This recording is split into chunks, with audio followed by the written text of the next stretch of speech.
Сайн бацгаана уу сонсогчдоо энэ өдрийн мэндийг хүргэе. Ингээд Psychology from Mongolians podcast-ны хамгийн анхны дугаарт тавтай морилно. За, энэ өөрийгөө танилцуулъя. Намайг Алтан Зул гэдэг. Би Хүмүүнлэгийн ухааны их сургуулийн сэтгэл судлалын ангийн оюутан байгаа. Энэхүү подкастыг юуны тулд яагаад хийж эхлэвэ гэдгээ товчхон ярих гэж бодож байна. Би анх сэтгэл судлалаар суралцахаар орж ирэхдээ яг үнэндээ энэлийн ямар ч ойлголт төсөөл байхгүйсэн л таг үнэ хэлэхэд. Тэгээд энэ мэрлийг сонгоод орох гэж байна гэдэг маань ойр дотны маань хүмүүс сонсоод энэ талаар ямар нэгэн зөвлөгөө авах гэхээр тухайн хүмүүс маань өөрсдөө төдийлөн тодорхой ойлголт авахгүй, төсөөлөл байхгүй. Тэгээл нэг Монгол дөнгөж хөгжиж байгаа салбар гэсэндээ ажлын байр байгаа мó да гээл нэг тиймэрхүү л хүрээний хариултыг өгдөг байсан. Одоо ингээ харахаар тухайн үед ер нь бол яг энэлийн ойлголт байхгүй байна гэдэг чинь өөрөө сэтгэл судлалын шинжилгээ ухааны талаарх тийм олон нийтийн дунд буруу төсөөлөл, буруу ойлголт яваад байна гэсэн үг л дээ. Тэгээд магадгүй зөв ойлголт, зөв мэдээллийг авах тийм их сурвалж гарцсан. Тэгээд тиймэрхүүнүүд нь бага үдийн болов гэж бодсон юм. Одоо ч гэсэн ингээ харахад өнөөдөр бол мэдээллийн 90 100 өссөн зүйлсийн талаар зүгээр нэг интернетээр бичиж хайгаал ганц товч дараал тэр тухай мэдэж болно. Сайтуудаар өчнөө мэдээлэл байна. Ном аваад уншиж болж гин. Хүмүүстэй ярилцаа сонсч болж гин. Гэхдээ яг шинжлэх ухааныхан бодит мэдээллийн талаар баталгаатай тэр ойлголтын тэр мэдлэгийг авахын тулд ер нь бас айгүйх цаг зав шаарддаг. Тийм учраас нэгт олон нийтийн дунд магадгүй яг энэ подкастыг сонсох хэдэн хүн ч гэдэг яг тэр сонсож байгаа сонсогч нартаа ядаж сэтгэл судлал гих шинжлэх ухааны талаар үнэн зөв бодиттой төсөөлөл мэдээллийг хүргэхийг хүсэж байгаамаа. Нэг тийм зөв ойлголттой болмоор байгаа байхгүй. Хоёр дахь нь болохоор хэрвээ та энэ сэтгэл судлалын талаар сурахыг мэдхийг маш их хүсэж байгаа хэрнээ цаг зав байхгүй бол энэ подкаст танд тусална гэж хэлмээр байна. Мэдээж бид нар подкастын давуу талыг бол өнөө үед бол хүн болгон бараг мэднэ. Хэрвээ та анх удаага подкаст сонсож байгаа бол танд ер нь подкастын талаар бяцхан тийм өөрийнхөө үзэл бодлыг хуваалцъя л да. Би өөрөө подкаст бол сонсох дуртай. Тэгээд мэдээллийг хамгийн амархан хэлбэр аргаар олж авах боломж юм шиг надад санагддаг л да. Мэдээж яг юм уншиж болж гин бичлэг үзээд ч юм уу сонсож бас болж гин. Гэтэ подкаст маань өөрөө зүгээр л хаанч байсан ямар ч үед чивчээ аваад зүөхөд шинэ мэдээллүүд мэдлгүүд миний тархилуу ингээ орж идэг тийм айгу боломжтой энгийн хялбар зүйл байгаа. Тийм учраас би өөрөө подкаст сонсох айгу дуртай. Тэгээд цаашлаад ном унших цаг зав байдаггүй. Мэржлийн ном ер нь бол бас жоохон ойлгоход түүхтэй хэцүү байдаг. За яг сайтуудын мэдээллүүдийг авч болно. Гэтэ тэд нар маань бас баталгаатай үнэнөө гэдэг тал дээр жоохон эргэлзээтэй Тийм учраас сэтгэл судлалын талаар мэдхийг хүсэж байгаа бол сэтгэл судлалын подкаст маань танд тус болно гэдэгт итгэлтэй байна. За тэгэхээр одоо бүгдээрээ хамтдаа нэг асуултанд хариулах гэж оролцгоё. Сонсогч та сэтгэл судлалын шинжлэх ухааныг юуны тухай шинжлэх ухаан гэж бодож байна вэ? Ер нь юуг судалдаг гэж ойлгож байна вэ? Энэ талаар бодоод үзээрэй. Тэгэхээр сая эхлэлтэй ч гэсэн ярьлаа. Хүмүүсийн дунд сэтгэл судлалын шинжлэх ухааны талаар буруу төсөөллүүдтэй төрөл бүрийн ойлголтууд байдаг гэд. Тэгэхээр хамгийн ихний бидний бодож үзэх ёстой зүйл бол ер нь энэ шинжлэх ухаан маань яг юуг судалдаг вэ гэдэг талаар ярилцгаая. За, аль бие усны тодорхойлолт нь бол сэтгэл судлал нь зан үйл ба сэтгцийн процессыг судалдаг шинжлэх ухаан юм гэж аамал да. За, магадгүй хэрвээ та энэ тодорхойлолтыг анх удаага сонсож байгаа бол ойлгоход жоохон хүндрэлтэй байж болно. Тодорхойлолтын гарт байгаа ялангуяа зан үйл сэтгцийн процесс гэсэн үгийг одоо та бүхэнд энгийнээр тайлбарлаж өгье л да. Тэгэхээр зан үйл гэж юу вэ гэхээр APA буюу Америкийн сэтгэл судлалын нийгэмлэгийн тайлбар толон дээр зан үйлийг тайлбарлахдаа өдөөгчд хариу үйлдэл үзүүлж буй ажиглагдаж, хэмжигдэж болох үс бүх төрлийн үйлдэл хөдөлгөөн ба үйл ажиллагааг хэлнэ гэсэн байт юм байна. Ер нь энгийнээр тайлбарлах юм бол зан үйл гэдэг маань бидэнд шууд ажиглагдаж байгаа зүйлсийг хэлнэ. Жишээлбэл та яг одоо магадгүй хажууч хүн байвал тэр хүнийг ажиглаад үзээрэй. Тэр хүн ямар байгааг нь та зан үйлээр нь ажиглаж харж болно. Магадгүй таны хажууд байгаа хүн чинь ууралсан, стресстэй байх юм бол та тэр хүний хөмсгөө зангидсан байгааг нь хэлж ярьж байгаа үг хэлээр нь ч юм уу анзаарах боломжтой. Харин хин нэгэн баяр баясгалантай жаргалтай байна гэдгийг бид нар тухайн хүний инээж байгаа гаргаж байгаа үйл хөдлөлөөр нь тэдрээр нь мэдэх боломжтой. Тэгэхээр тэдгэрийг нь зан үйл гэж шинжилээд байгаа юм л да. Зан үйл нь ер нь бол энгийн ойлголт та хаан ч гэсэн хүний зан үйлийг ажиглах боломжтой. Ер нь бол инээж байгаа хүүхэд за тэгэл хичээлээ хийх гэж сууж байгаа хичээл зүтгэл гаргаад ширээний хаар суудсан байгаа тэр оюутан, сурагч эсвэл хамтдаа гадуур хөтөлцөөд алхаж яваа хосууд, автомашины түгжилд стрессэд сигналаа дарж байгаа тэр хүн. Энэ мэтчлэн ингээд хүний зан үйлийг бол хаанаас ч гэсэн ажиглаж харж болно. Эдгээр зүйлсийг бол зан үйл гэж нэрлэдэг байгаа. За дараагийнхаа нь болохоор сэтгцийн үйл ажиллагаа гэж байгаа. Монголд зарим номонд болохоор оюуны үйл ажиллагаа гэж орчуулагдсан байдаг. Энэ нь юу вэ гэхээр ер нь зан үйлийг тайлбарлахаас бага зэрэг төвөгтэй зүйл. Яагаад төвөгтэй вэ гэхээр энэхүү сэтгцийн процесс буюу оюуны үйл ажиллагаанд маань бидний туршлага, сэтэл, мэдрэмж, бодол санаа гэх мэт зүйлс багтаж байт юм байна л да. Гэхдээ энэ нь шууд ажиглагдах боломжгүй зүйлс юм байна. За жишээлбэл бид хин нэгнтэй хамтдаа бүтээсэн тэр нэг гайхалтай дурсамжууд байдаг шүү дээ. Тэдгээр тэгээд та хүмүүстэй ярилцаж, хуваалцаж байсан таны тэр бодол, үзэл бодол, санаанууд чинь мөн магадгүй бага насндтай тохиолдсон хөгжилтэй, сургамжтай үйл явдлууд. За тэгээд тэр нэг гомдсон, баярлсан, ууралсан мэдрэмжүүд тэдгээр нь бүгдээрээ энэ хөөсцгийн процесс маань агуулгадж байдаг. Гэтэл энийг бид нэр ерөөсөө шууд ажиглах ямарч боломж байдаггүй. За тэгээд хэрэв болдгсон бол хүний яг юу бодож байгаагийн эсвэл өнгөрсөндөө яг ямар дурсамж хадгалагдаж байгаагийн эсвэл яг юу мэдэрч байгааг нь яг кино үзэж байгаа юм шиг дэлгэцэн дээр гаргаж байгаа л удирдлага бариад ухраагаад ч юм уу тий үзэж чаддаг байсан бол бид нар шууд ингээ ажиглаж чаддаг байсан бол мэдээж маш сонирхолтой гайхалтай байсан. Гэтэл бидэнд тийм боломж байхгүй. Тийм учраас сэтгцийн процессыг бид нар ерөөсөө шууд ажиглаж харах боломжгүй гэсэн. За гэтэл бас зарим сонсогчид маань яг одоо гайхаж магадгүй шууд ажиглаж болохгүй зүйлийг яг яаж судлах юм бэ гэд Ер нь л сэтгцийн тэр процесс тэр оюуны үйл ажиллагаа маань өөрөө хэдий шууд ажиглагдахгүй. Гэхдээ таны сэтгцтэй юу болж байгаа ч өөрөө таны гаргаж байгаа зан үйлээр чинь илрээд гарч идэг. Тийм учраас сэтгэл судлаач нар хүний зан үйлийг нь ажиглаж судлаад гаргаж байгаа зан үйлээр нь дамжуулан тухайн хүний сэтгцэд ямар үйл явдал өрнөж байна вэ? Юу болж байна вэ гэдгийг нь судалдаг гэсэн. За ингээд одоо тодорхойлоод тэгэхээр санаа л да. Сэтгэл судлал нь зан үйл ба сэтгцийн процессыг судалдаг шинжлэх ухаан юм. Одоо ингээд сонсгоо та бүхэнд ойлгомжтой болж байгаах. Тэгэхээр зан үйл гэж яг юу вэ? Сэтгцийн үйл ажиллагаа гэж юу вэ гэдэг талаараа хэдүүлээ ойлголттой боллоо. За одоо харин бүгдээрээ хамтдаа psychology буюу сэтгэл судлал гэх үгийнхээ үүслийн талаар сонсцгоё. За англиэр бол psychology, оросоор бол психолог гэдэг. Монголоор бол сэтгэл судлал. Psychology гэх үг нь болохоор эртний грекийн psyche буюу сэтгэц, логос буюу мэдлэг, судлах гэсэн үгнээс гаралтай юм байна. Эртний грект энэхүү psyche гэх үгийн үүслийн талаар нэгэн домог байт юм байна. Тэгээ энэ домгийг хэдүүлээ хамтдаа сонсцгоё. Домогт юу гэж өгүүлсэн байдаг вэ гэхээр эртний грекийн хайрын бурхан тэнгэр Афродитагийн хүү Эрот гэх бурхан үсгэлэнт залуу бүсгүй психе дурлсан юм байна л да. За психе гэдэг нь оросоор psyche гэдгийг психе гэж хэлдэг байгаа. Гэтэл Афродита бурхан өөрийн хүүг үхшгүй бурхтын нийтээ бус харин зүгээр л жирийн нэгэн гаралтай, өөхөх тавилантай, энгийн хүнтэй хувь заяагаа холбохыг хүсэж байгаад нь их л тийм сэтгэл дундуур байсан юм байна л да. Тийм учраас Афродита бурхан дурлалт хосуудад хид хідэн хүнд сорил туршилтуудыг өгсөн юм байна.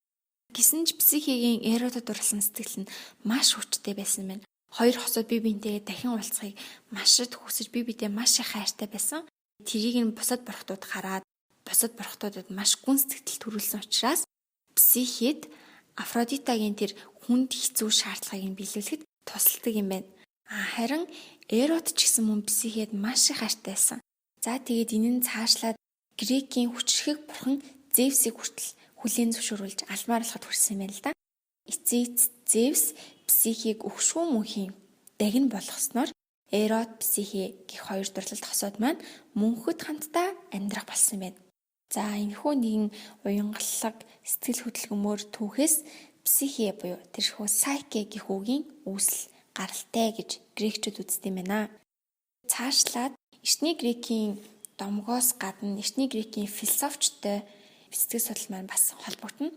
Эртний грекийн нэрт философч Аристотель, Платон нар жишээлбэл хүний сэтгэл тэр сүнс ухамсарын талаарх анхны ойлголтууд санаануудыг дэвшүүлж хоорондоо мэтгэлцэж энэ талаарх бүтээл хүртэл тойрож байсан байна.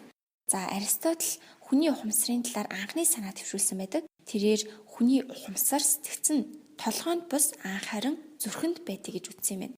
Тэгээ энэ үзлэр бол тухайн үед хүн толгойгоороо юм сэтгэж бодтiin бишээ. Харин зүрхээрээ мэдэрч зүрхээрээ сэтгэж боддог, тийж үздэг байсан байна л да.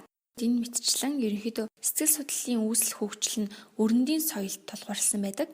Ер нь 16 дугаар зууны хүртэл өрөндийн философчдын дунд сэтгэл судлалын одоогийн тэр гол ойлголтууд ухамсар, сэтгэл хөдлөл, мэдрэмжийн талаарх төрөл бүрийн хилцүүлгүүд, үзэл санаанууд шинээр дэвшигдэж гарч иж яригддаг байсан байна.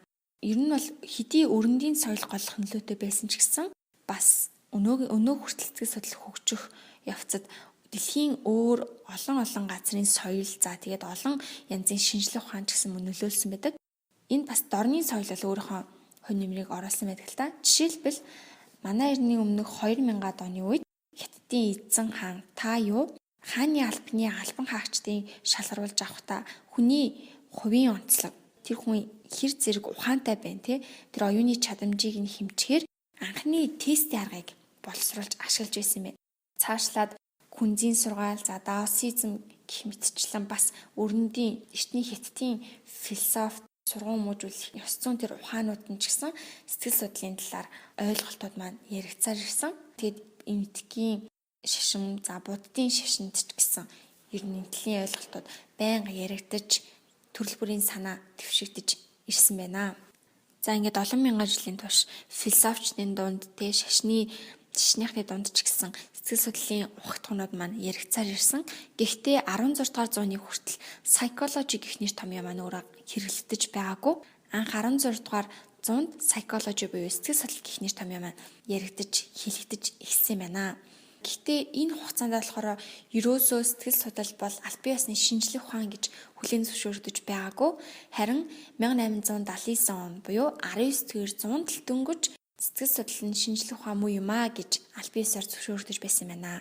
Тэр ингээд харахад бол сэтгэл судлалын тэрхүү ойлголтуудын үүсэл нь айл эртний грекийн үед эртний тэр хятадд хүртэл яригдаж хэрэгжиж ашиглагдсаар байсан. Хэдий ч түүхийн хугацаанд явж байгаа дөнгөж саяхан буюу 19-р зуунд л албан ёсоор шинжлэх ухаан гэж хүлээн зөвшөөрөгдсөн байдаг байна. Ингээд харахаар яа харахгүй сэтгэл судлалын шинжлэх ухаан бол хамгийн эртний түүхтэй мөртлөө хамгийн залуу шинжлэх ухаан гэж хэлэгддэг нь эндээс ойлгомжтой байгаамаа.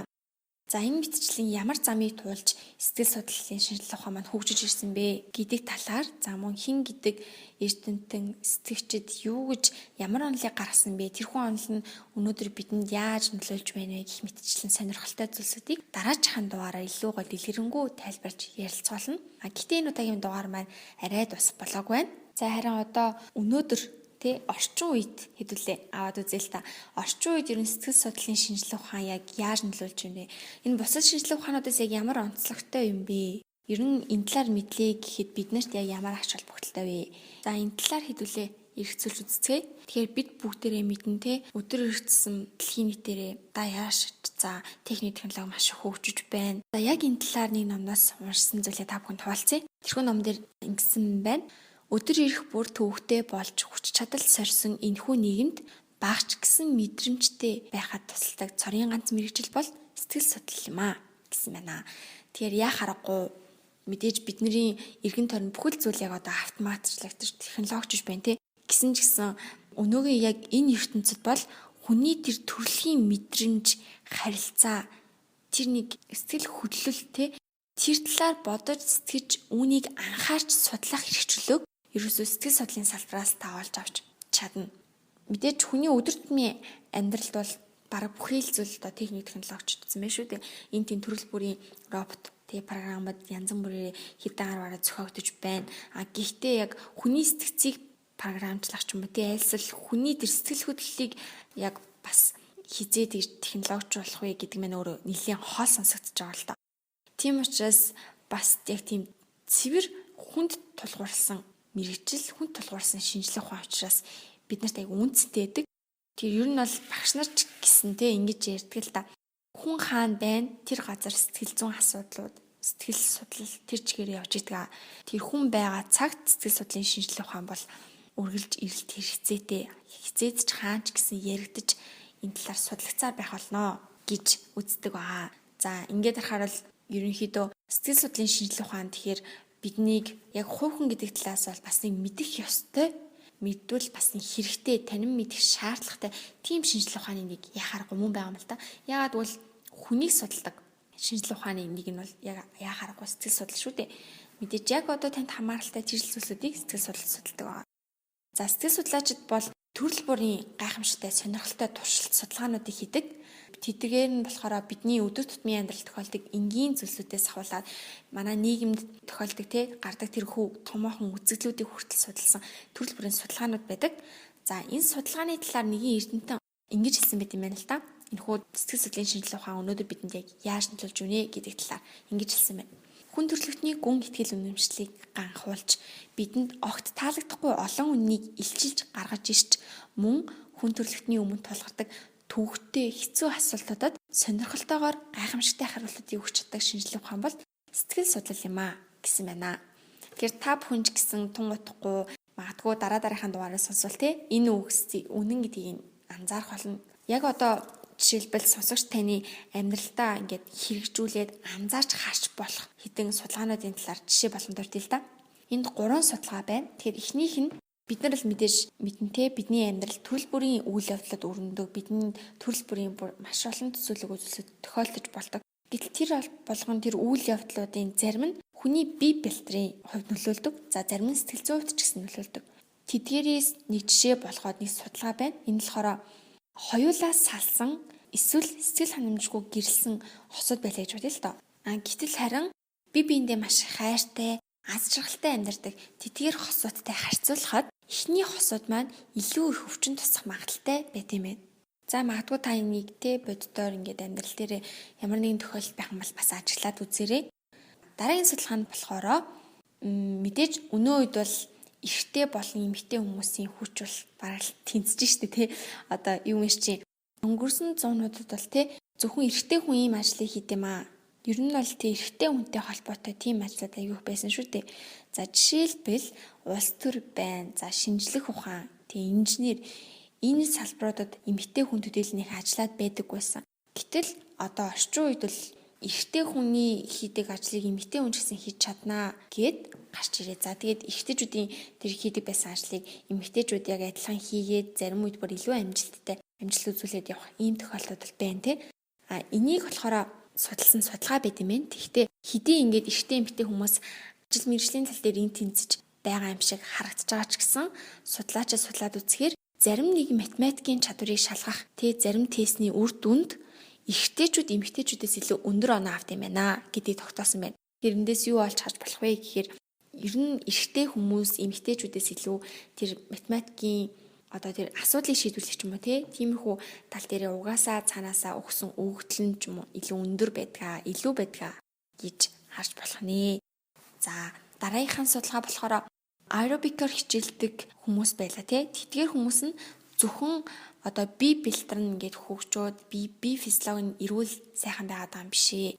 Харин мөн сэтгэл зүйн хувьд ч гэсэн тухайн хүмүүст өөрчлөлт орж байгаа гэдгийг тогтоосон байна л да. Тэгэхээр аэробикаар хичээлдэг хүмүүс нь төгшүүрийн мэдрэмж нь багасдаг, мөн өөрийнхөө хүндэтгэх үзэл нь дээшлэлт юм байна. Эндээс юу арч болох вэ гэхээр мэдээж орчин үед бол спортоор хичээлхийг бол хүмүүс маш их дэмждэг болсон, айлах эрүүл амьдралын хэм маягийг эрхэмлдэг болсон байгаа. Хэрвээ та спортоор хичээлдэг бол та спортоор хичээлээгээд таны бие физиологч нь ингээл өсч эрүүл болоод уул нь ингээд булчин хөгжүүл мэдгэдэггүй зөөрчлөлт зөвхөн бие физиологчан гараад байгаа юм бишээ. Таны сэтгэл зүйд ч гэсэн өөрчлөлт орж болт юм шүү гэдгийг эндээс харж болно. Та илүү их anxiety гэж ярьдэн штэ одоо төгшүүр anxiety тэр төгшүүр нь илүү багасдаг юм байна. Спорт орчилвол. За тэгээд та илүү өөртөө ихтэй болох нь цаашлаад магадгүй ямар нэгэн сонголтын дээр өөртөө ихтэйгээр ямар нэгэн сонголтыг хийж шийдвэр гаргалтанд ч гэсэн нөлөөлдөг гэж болох юм. Энэ мэтчил нь ингээд яг одоо та өөртөө туршиж хэрэглэж болох үз альсэл ойр тойрныхоос олж харж болох үз ийм сонирхолтой хэрэгцээтэй судалгаа туршилтуудыг бол сэтгэл судлаачид маш их хийдэг. За одоо ингээд ерөнхийдөө сонсогчд маань сэтгэл судлалын талаар тодорхой хэмжээний ойлголттой болсон гэж найдаж байна. Та бүхэн бол сэтгэл судлалын шинжилгээ ухаан яг юуг судалт юм бэ? За сэтгэл судлаачид юу хийд юм бэ? Магадгүй товчхон ч гэсэн ямархуу түүхийг дамжаад өнөө үед ирсэн бэ гэх мэтчлэн тодорхой ойлголтуудыг авсан гэж найдаж байна. За одоо харин хэдүүлээ хамтдаа энэхүү сонирхолтой шинжлэх ухаан маань манай Монгол улсад хизээнээс эхэлж үүсч хөгжиж эхэлсэн бэ гэх талаар авч үзье. За ер нь бол манай Монгол улсад хэдий сэтгэл судлал гэх мэргэжил маань за энэ шинжлэх ухааны нэр томьёо сүүлд орж ирсэн ч гэлээ бидний энэ ёс заншил өв уламжлалт сэтгэл судлалын шинжлэх ухааны ухагтхан ойлголтууд шингэсэн юм шиг санагдал та. Нэг жишээ байна л да. Бид нэр одоо өвөг эцэд маань ингэж хэлдэг шүү дээ. Уур биеийг зовоно, уул морийг зовоно. Тэгэхээр ийм мэдчлэн тэр шинжлэх ухаанаар батлагдсан зүйлс маань аль хэдийнэ ингээд бид нарт зүүц зүгээр маань дамжаад ирсэн байдаг. Мэдээж уур биеийг зовоно гэдэг бол ойлгомжтой. Тухайн хүн ууралж байна гэдэг чинь тухайн хүний бие физиологт ч гэсэн өөрчлөлт орж байгаа. Зүрхний цохилт хурцсан, цусны эргэлт ч мөн адил хурцсан тий. Нүгэр ам улаан, за гар хөлс салгална энэ мэтчлэн бие физиологт л ерөнхийдөө тийм сөрөг нөлөөг бол аягүй үзүүлдэг. Цаашлаад стресстэй уур бухимдалтай удаан явах нь ойр ойрхон уурлаж бухимдах нь тухайн хүний тархлын системд ч гэсэн хор нөлөөтэй гэдгийг бол шинжлэх ухаанаар аль хэзээ судлаад нотолчихсан байна. Энэ мэтчлэн яг ийм сэтгэл судлалын шинжлэх ухаанд хамаатай иймэрхүү ойлголтуудыг манай өвөг эцэд аль хэдийнэ өөрсдөө зүгээр энгийн ахуйн тэр явцдаа ажиглаад мэдээ таньсан тэрийгэ үр хойчтой зүр цэцэн үг аман яриа за үлгэр домог тэрүүгээрээ дамжуулаад өвлүүлдэг байсан баамаа. За харин яг албан ёсоор хизээ хамгийн анх сэтгэл судлал гэх шинжлэх ухаан маань танигдаж эхэлсэн бэ гэхээр 1963 онд З. Нина болон Д. Дашхүү гэх хоёр эрхэм Москвагийн улсын их сургуульд сэтгэл судлалын мэргэжлийг эзэмшиж Монголд ирж байсан байна. Өөрөөр хэлбэл Монголд хамгийн анхны сэтгэл судлалын боловсролыг яг мэргэжлийг эзэмшиж ирсэн хоёр хүн бол энэ хоёр хүндтэй хүмүүс юм байна л да. Гэхдээ ерөнхийдөө сэтгэл судлал нь хамгийн анх сургууль хүмүүжлэх ухаанаар Монголд танигдах болсон. Ц. Арслан, Б. Бор багш нар нь сургууль хүмүүжлэх ухаанаар дамжуулан сэтгэл судлалын арга барил, за энэ төрлийн судалгаануудыг бол нэлээд их явуулж маш их зүйлийг хийж бүтээдэг байсан байна. Ардын сургууль хүмүүжлэх ухааны дотор судалгаа шинжилгээ маш их хийгдэг байсан. Гэхдээ эдгээр нь хараахан сэтгэл судлалын бие даасан судалгаа болж чаддгүй байсан байна. За ингэж явж байгаад бидний сайн мэдих одоо Монгол улсын сэтгэл судлалын загалмайлсан эцэг гэж бараг хэлж болох үстэй. Д. Санжжа багш хамгийн анхны сэтгэл судлалын бие даасан судалгааг явуулж ирсэн байна. Тэр нь болохоор өсвөр насны хүүхэд болон тэдний анхаарал төвлөрөлттэй холбоотой тийм судалгаа байсан байна. За ингээд энэ үеэс эхлээд ер нь Монгол улсад сэтгэл судлал гэх үг танил болж эхэлсэн юм байна. За ингэж явж байгаад 1990-ад оны үед манай Монгол улсын түүхэнд нэгэн чухал үйл явдал болсон. 1990-ад оноос эхлээд яг ардчилсан хувьсгалын эхлэл тавигдаад одоо хуучин социалист систем задран унаад зах зээлийн чөлөө систем рүү орж байсан маш тийм нийгмийн эгцэгтэй үе байсан байна л да. Тухайн үед зөвлөлт холбоотой улсаас Монгол улсад манад үзүүлдэг тэрхүү зээл тусламжууд нь бүгдээрээ зогсоод экспортын бараанд хамаагүй өндөр татвар тавьдаг болсон байна.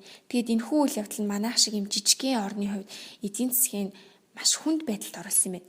Яг энэ үед засгийн газраас арга хэмжээ аваад 20 дугаар тогтоолыг баталж байсан байна.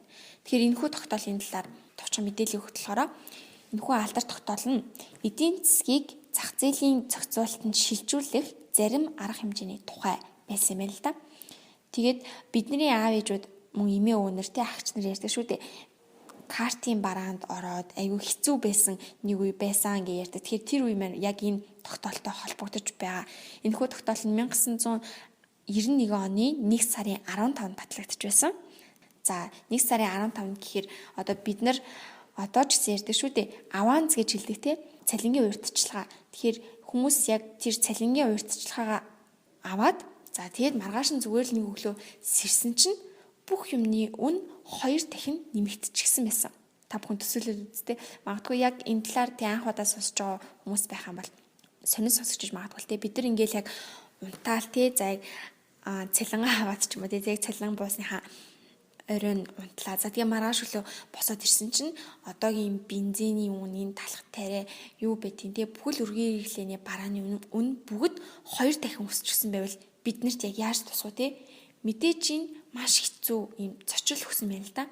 Тэгээд мөнгөний ханш ингэж огцом унаад бүх төрлийн барааны үн огцом өсөөд бас ингээ банкнд жоохон мөнгө хурсан байсан тэтгэр хүмүүсийн олон жилийнхаа хоримтлал нь зүгээр л ингийн цаас шиг тийм үнэгүй болчихсон. Тэгэд үүнээс үүдээд манай нийгэмд тэр чигтээ маш их бухимдал, стресс газар аваад за тэгээд зарим хүмүүс болохоор маш гутарч байсан юм байна л да. Тэгэхээр яг л тэ бидний ээж аав, ах нар, эмээ өвгөө нар яг ярьдаг тэр зүйлсүүд нь л төсөөлөгдөж байгаа юм л да. Тэгээ дэлгүүрийн лангуу бараг хов хоосон, ерөөс юу ч байдаггүй, айлуу тэр картаараа нэг жоохон мах гурил ч юм уу тоос мос тиймэрхүү зүйлээ ингэж авдаг байсан гэл тийм үзэгдэл бол айгүй нийгэмд өргөн тарсан үе байсан байна.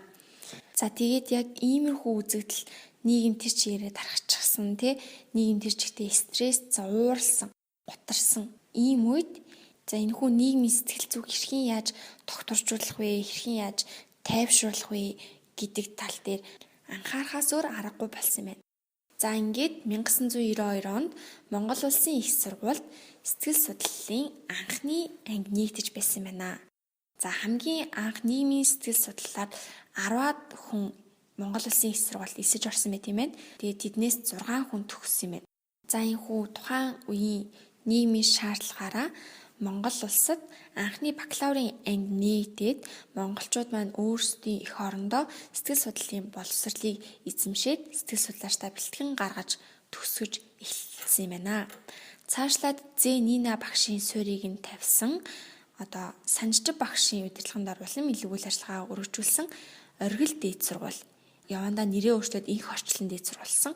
Харин одоо бидний мэдих нийгэм сэтгэл судлалын дээд сургууль үүсгэн байгуулагдсан байна. За тэгээд тухайн үед болохоор багшийн дээд гэж нэрлэгдсэн багшийн дээд сургууль. Одоогоор бол Монгол Улсын боловсролын их сургууль. Мөн адил сэтгэл судлалын анги танхимд байгуулагдаж нийтж байсан байна. За ингээд харахаар 1990-ад оноос эхлэн монголчууд маань сэтгэл судлал гэх нэгэн шинжлэх ухаантай илүү ойроос танилцж эхэлсэн байна. Мөн яг энэ үеэс эхлээд одоогийн сэтгэл судлалын Монгол дахь хөгжлийн суурин тавигдсан гэж бас үзэж болох юм тийм. Цаашлаад маш олон чадварлаг сэтгэл зүйчид бэлтгэгдэн гараад мөн сэтгэл судлалын төвүүд, сэтгэл зүйн зөвлөгөө үйлчилгээ үзүүлдэг төвүүд үйл ажиллагаа илүү өргөжүүлэн ажилласаар байгаа мэнэ. Тэгж энэхүү хүмүүс нь байгууллагууд нь бүгдээрээ хамтдаа Монгол улсад сэтгэл судлал гэх шинжлэх ухааныг хөгжүүлж за мөн энэхүү нийгэмд сайн сайхан эерэг өөрчлөлтийг гаргахын тулд бүгд хамтдаа хичээсээр байгаамаа. Тэгэхээр сонсогчдаа сэтгэл судлал гэх шинжлэх ухаан Монгол улсад хамгийн анх яаж танигдсан бэ? Мөн ямархуу үе шатыг дамжин өнөөг хүртэл хөгцөөр явсан бэ гэх талаар бага зэрэг ойлголттой болсон гэж найдаж байна. Тэгэхээр мэдээж энд бол нэрэн дурддагдаагүй олон гайхалтай багш, сургууль хүмүүжүүлэгчид, за мөн сэтгэл судлаачид байгууллагууд гээд олон байгаа. Тэгэхээр цагтаа мөн агуулгандаа багтах гээд тэр бүхнийг наривчлан дурдж амжсангүй харин дараачихан дугааруудаар илүү дэлгэрэнгүй мэдээллийг та бүхэнд хүргэх болно. Тэгэхээр ерөнхийдөө эхний дугаар маань энэ хүрээд өндөрлөж байна. Сонсогч танд өнөөдөр нэг ч гэсэн шинэ мэдээлэл сэтгэл судлалын талаар хэрэгтэй мэдлэгийг олгосон гэдэгт итгэлтэй байна.